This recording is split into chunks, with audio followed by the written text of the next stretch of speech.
Hello students, welcome in accountancy video, and in accountancy video we are studying the chapter number 1, not for profit organization.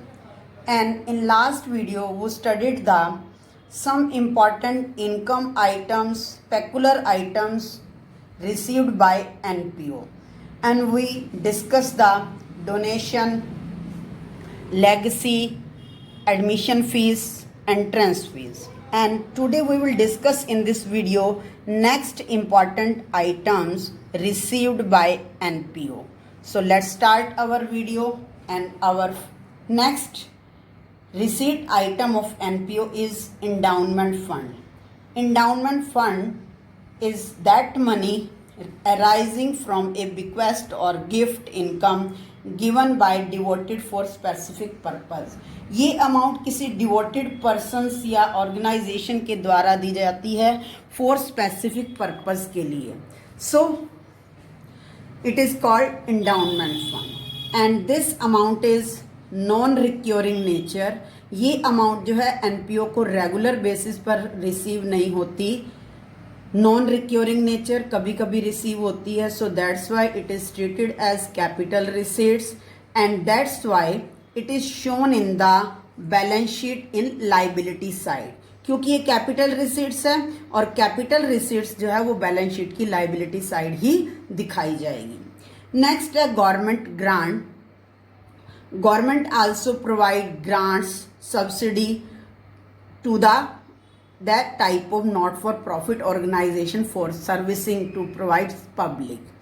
It is also this grant is given by government is recurring nature. क्योंकि जब NPO को registered करा लिया जाता है after that government पे the grant regularly. So it is recurring nature income received by NPO and it is revenue received. So that's why it is shown in credit side in the income and expenditure account, and only current year की government grant is recorded in income and expenditure account. Next income is sale of old asset. Sometime NPO sold their own old asset just like furniture, sports material, investments या books etc. The NPO sold such type of assets and received the money, and this amount is given in the receipt side of receipts and payment account with their cost price. ये आपको receipts and payment account में selling price जो है amount के column में receipt side given होगा और इसका कॉस्ट प्राइस एसेट्स के साथ ही मेंशन होगा. सो shown in it is treated as capital receipt. जो सेलिंग प्राइस मिला है वो हमारा कैपिटल रिसीट्स है एंड कॉस्ट प्राइस जो है वो हम डिडक्ट कर देंगे value of assets in balance sheet. यहाँ पर हमने ध्यान रखना है कि जो सेलिंग प्राइस हमारे को दिया हुआ है हमने उसको ना तो इनकम एंड एक्सपेंडिचर अकाउंट में रिकॉर्ड करना है ना हमने बैलेंस शीट में हमने रिकॉर्ड करना है. We only record the cost price that means deduct और subtract from the value of assets in balance sheet. जब हम बैलेंस शीट में उस कंसर्न एसेट को दिखाएंगे तो उसमें से उसकी कॉस्ट प्राइस को माइनस किया जाएगा. इसका सेलिंग प्राइस का रिकॉर्ड कहीं नहीं होगा, ना इनकम एंड एक्सपेंडिचर अकाउंट में ना ही बैलेंस शीट में. अब वी कैलकुलेट द प्रॉफिट और loss on the selling of this assets. हमने सेकंड स्टेप में क्या करना है, हमने उस कंसर्न एसेट्स पर लॉस या प्रॉफिट जो है कैलकुलेट करना है. तो कैलकुलेट प्रॉफिट और loss we check the cost price and selling price. If the cost price is more than selling price then it is treated, then it is loss, and loss is shown in the debit side of income and expenditure account.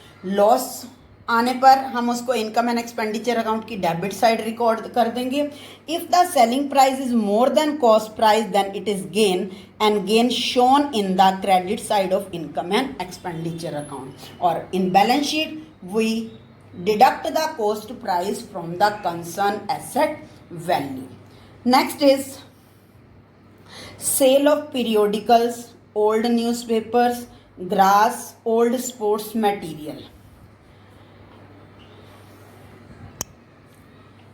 non profit organization amount received by the selling of periodicals, old newspaper, just like garbage, grass, ground grass, and old sports material.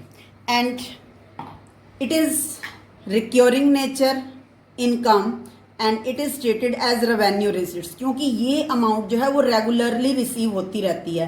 Periodicals after 1 month, after 2 month जो last वाले periodicals हम print करा रहे हैं वो waste हो जाते हैं. इसी तरह से ओल्ड न्यूज़पेपर रीडिंग के बाद वो यूज लेस हो जाते हैं. That's why these items are selling continuously. Regular nature, it is recurring nature income and revenue receipts. So that's why it is recorded in credit side of income and expenditure account.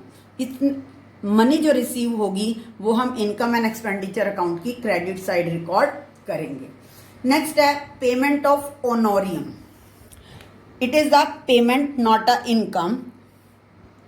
Payment of honorarium. Honorarium is that amount paid to not regular employ person. जो honorarium है वो NPO के, not for profit organization के not regular employ को pay किया जाता है कि वो give the training for same skill which he had. उसके पास जो भी स्किल है वो अपनी स्किल दूसरे एनपीओ के किसी पर एम्प्लॉय को लर्न करा करके टीच करना, उसको सिखा कर जा रहा है, उसके बदले में जो पेमेंट दी जाती है that is called honorarium. And this honorarium is given on recurring nature. So that's why it is revenue payment and it's treated as revenue payment, so that's why it is recorded in debit side of income and expenditure account. इस ऑनोरियम को की amount को income and expenditure account की debit side record किया जाता है. Next is the subscription. Subscription very important income and main income of source of for not for profit organization. Not for profit organization के लिए एक subscription ही ऐसी amount है जो रेगुलर बेसिस पर मेन इनकम का सोर्स है. Sometime in examination ask the main source of income of NPO, you give the answer only subscription. Other sources of income are not main. They are secondary, but main income of source is subscription. Subscription amount is that amount received from members for their membership fees, regularly membership fees. इसको आप life membership fees या admission fees के साथ नहीं जोड़ सकते. Life membership जो है वो उस NPO not for profit organization का पूरी लाइफ मेंबर बनने के लिए दी जाती है. एडमिशन फीस न्यू मेंबर के एंटर होने पर मिलती है एनपीओ को, लेकिन सब्सक्रिप्शन जो है वो रेगुलर इनकम होती है अपने मेंबरशिप को रिन्यू कराने के लिए. So it is paid by members monthly, quarterly, yearly. ये it's depend on the rules and policies of the NPO. ये उन NPO की पॉलिसी पर डिपेंड करता है. they charge their subscription monthly, quarterly, yearly, and it is income received from members for their membership. So that's why it is a regular income. So that's why it is treated as recurring income and it is revenue receipts. So that's why only current year amount, current year की जो subscription की amount होगी that is shown in the credit side of the income and expenditure account. इसके लिए आपको receipts and payment account में previous year की income भी गिवन हो सकती है, नेक्स्ट ईयर की गिवन भी हो सकती है, but we record only current year amount in credit side of income and expenditure account. इसके से रिलेटेड कुछ एडजस्टमेंट, कुछ अदर इंफॉर्मेशन जो है आपको गिवन होती हैं, हम उसको अच्छे से स्टडी करेंगे for the point of view से practical question. Some other information given in the question. Number 1, subscription outstanding at the end of the current year. सबसे पहले subscription given outstanding at the end of current year, that means end of the year जो subscription आपको given होगा that is added in subscription received during year. जो हमारे को receipts and payment account में subscription received होगा उस amount के अंदर उसको ऐड कर दिया जाएगा इन the credit side of income and expenditure account. And secondly that outstanding subscription is shown in the closing balance sheet asset side. जो आउटस्टैंडिंग एंड वाला होगा, जो अमाउंट होगी एंड वाले आउटस्टैंडिंग सब्सक्रिप्शन की, that is shown in the closing balance sheet asset side. Second is subscription outstanding at the beginning of the current year. कभी कभी current year के बिगिनिंग का भी हमें जो है आउटस्टैंडिंग गिवन होता है। So that's Y that is subtract from the subscription received during the year. जो सब्सक्रिप्शन रिसीव्ड एंड पेमेंट के अंदर ड्यूरिंग द ईयर गिवन है, हम उसमें से इसको माइनस कर देते हैं from the credit side of income and expenditure account. And this amount is shown in the opening balance sheet. हम एनपीओ की ओपनिंग बैलेंस शीट प्रिपेयर करते हैं to find the capital fund. We show that outstanding at the beginning in the asset side. Third amount is subscription received in advance at the beginning of the year. Current year के beginning में हमें कोई subscription की amount advance मिली हुई है, that means वो current year की या बिगिनिंग में ही एडवांस मिल गई। 31 मार्च 2018 को हमें जो है 31 मार्च 2019 का जो है एडवांस मिल गया। सो that's Y in 2019 current year के अंदर जो subscription received credit side income on expenditures record करेंगे उसमें से इसको ऐड कर देंगे। And this amount is shown in the opening balance sheet liability side, क्योंकि ओपनिंग बैलेंस शीट के टाइम ये एनपीओ के लिए एक लाइबिलिटी है। Next fourth is subscription received in advance at the end of the year. Sometime advance at the end of year is also given, so we subtract in subscription received. Income and expenditure account की credit side जब हम subscription received during the year calculate करेंगे उसमें से इस amount को subtract कर देंगे and shown in closing balance sheet on liability side. इसको हम liability side record करेंगे. So let's understand with the help of a table. In receipts and payment, it is given subscription received during the year, amount given in receipts and payment account. You write here, add subscription outstanding at the end of the year, add हो जाएगा. Add subscription received advance in the beginning of the year, and less is subscription outstanding in the beginning of the year. And second less amount is subscription received in the at the end of the year. By subtracting and adding, we got the amount received during the year, which is shown in income and expenditure account credit side. I hope you understand this concept. And next we consider this topic with the help of example. We will discuss this concept with the help of question number 9 of D.K. Goyal book. The Chennai Sports Club received rupees 6,50,000 by way of subscription during the year ended 31st March 2017. Additional information given as follows. Subscription received in advance on 31st March 2017, 10,000.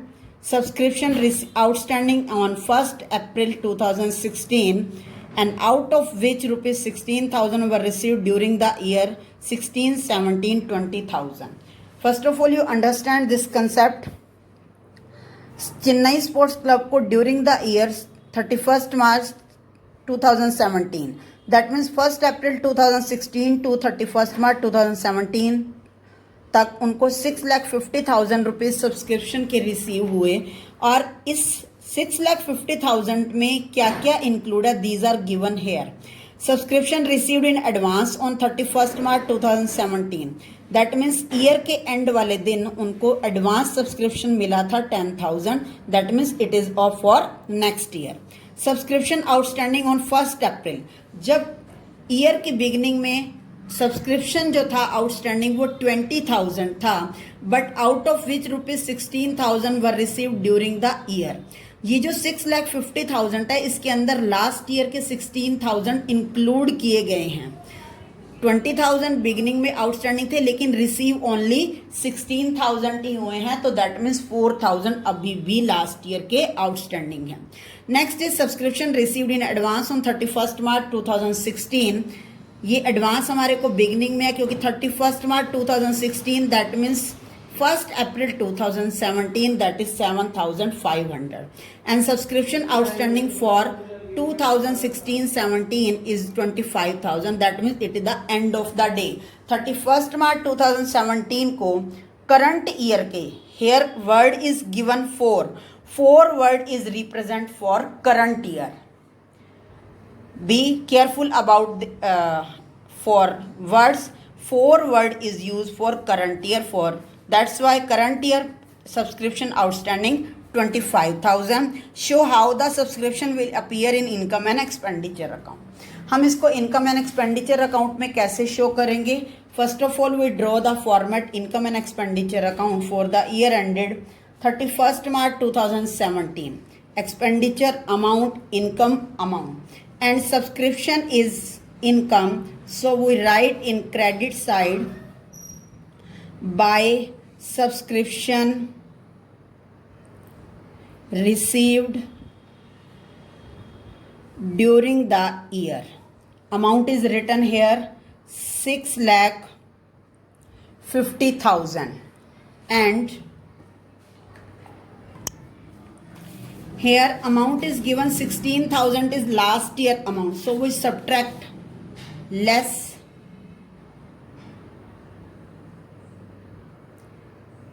subscription for previous year के लिए income जो है वो हमारे को subscription दे रखा है 16,000, total 20,000 rupees जो था आउटस्टैंडिंग था और उसमें से ओनली 16,000 ही रिसीव हुआ, that means 16,000 is included in this subscription amount. So balance is 3,34,000 and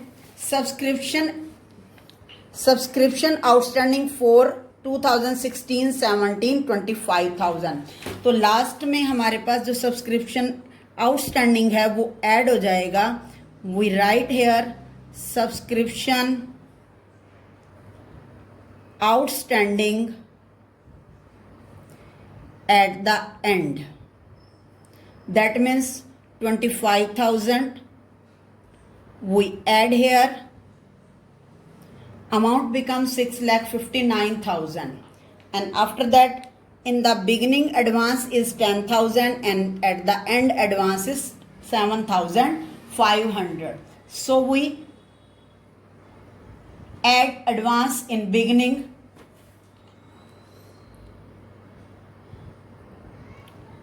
subscription advance at the beginning rupees 7,500, amount become 6,66,500 and less subscription advance at the end of the year, that means 10,000 and amount become 6,56,500. This amount is income for NPO for current year. ये amount है जो current year में NPO को subscription के through receive हुई. So I will discuss another question.